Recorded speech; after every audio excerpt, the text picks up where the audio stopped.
नमस्कार, मैं हूं दिग्विजय चौहान। आप देख रहे हैं तहलका डिजिटल। भगोड़े शराब कारोबारी विजय माल्या ने किंगफिशर एयरलाइंस संकट की पूरी कहानी बयां की है। उन्होंने भारत में चल रही कानूनी लड़ाइयों और खुद को चोर कहे जाने पर भी जवाब दिया है।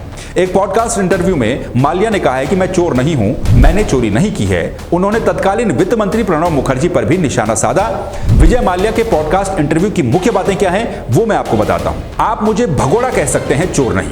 माल्या ने इस बात पर जोर दिया कि उन्हें भगोड़ा कहा जा सकता है क्योंकि वो मार्च 2016 के बाद से भारत नहीं लौटे हैं। उन्होंने स्पष्ट किया कि जब वो भारत से बाहर गए थे तो वो एक पूर्व नियोजित यात्रा पर थे, न कि भाग कर गए थे। उन्होंने कहा कि वो उन कारणों से वापस नहीं लौटे जो उस वक्त उन्हें सही लगे। हालांकि उन्होंने इस बात पर कड़ी आपत्ति भी जताई कि उन्हें चोर कहा जा रहा है। विजय माल्या ने सवाल किया कि चोरी कहां हुई और कहा कि उन्होंने कोई चोरी नहीं की है। दूसरा टॉपिक, भारत वापसी और निष्पक्ष सुनवाई पर सवाल। भारत लौटने और कानूनी मामलों का सामना करने के सवाल पर माल्या ने संदेह व्यक्त किया है कि उन्हें भारत में निष्पक्ष सुनवाई और सम्मानजनक जीवन जीने का आश्वासन मिलेगा या नहीं मिलेगा।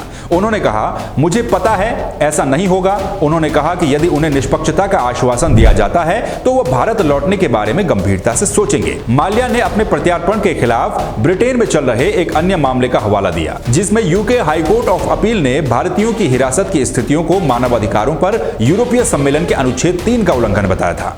इससे उन्होंने यह तर्क देने की कोशिश की थी कि भारत में उन्हें सम्मानजनक और मानवीय व्यवहार नहीं मिलने वाला। किंगफिशर एयरलाइंस संकट का कारण, वैश्विक मंदी का असर। किंगफिशर एयरलाइंस के संकट के लिए माल्या ने 2008 के वित्तीय संकट को और लेमन ब्रदर्स जैसे बड़े संस्थान के पतन का कारण का जिक्र करते हुए इनको जिम्मेदार ठहराया है। उन्होंने तर्क दिया कि वैश्विक मंदी का असर भारत पर भी पड़ा, जिससे हर क्षेत्र प्रभावित हुआ, पैसा रुक गया और भारतीय रुपए की कीमत भी प्रभावित हुई। उनके अनुसार किंगफिशर एयरलाइंस इसी वैश्विक मंदी का शिकार हुई, न कि किसी धोखाधड़ी का। तत्कालीन वित्त मंत्री प्रणब मुखर्जी पर आरोप। माल्या ने दावा किया कि किंगफिशर संकट के दौरान उन्होंने तत्कालीन वित्त मंत्री प्रणब मुखर्जी से मुलाकात की थी। उन्होंने मुखर्जी को बताया था कि किंगफिशर एयरलाइंस को आकार घटाने, विमानों की संख्या में कटौती करने और कर्मचारियों की छंटनी करने की आवश्यकता है क्योंकि वो उस आर्थिक माहौल में परिचालन का जोखिम नहीं उठा सकते थे। माल्या ने दावा किया कि उन्हें आकार घटाने के खिलाफ सलाह दी गई थी और उन्हें बैंकों ने समर्थन का वादा किया था। उनके अनुसार, मुझे कहा गया था कि आकार में कटौती न करें, बैंक आपका समर्थन करेगा।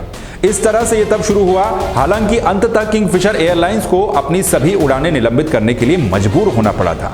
संक्षेप में, विजय माल्या इस पॉडकास्ट इंटरव्यू में खुद को भगोड़ा स्वीकार करते हैं, लेकिन चोर नहीं। वो किंगफिशर एयरलाइंस की विफलता के लिए वैश्विक आर्थिक परिस्थितियों और तत्कालीन सरकार की कथित गलत सलाह को दोषी ठहराते हैं। साथ ही वो भारत के निष्पक्ष सुनवाई की संभावना पर भी संदेह व्यक्त कर रहे हैं, जिससे उनकी वापसी बाधित हो रही है। आपका विजय माल्या को लेकर क्या कहना, कमेंट करके बताइए। बाकी खबरों के लिए आप देखते रहिए तहलका डिजिटल। नमस्कार।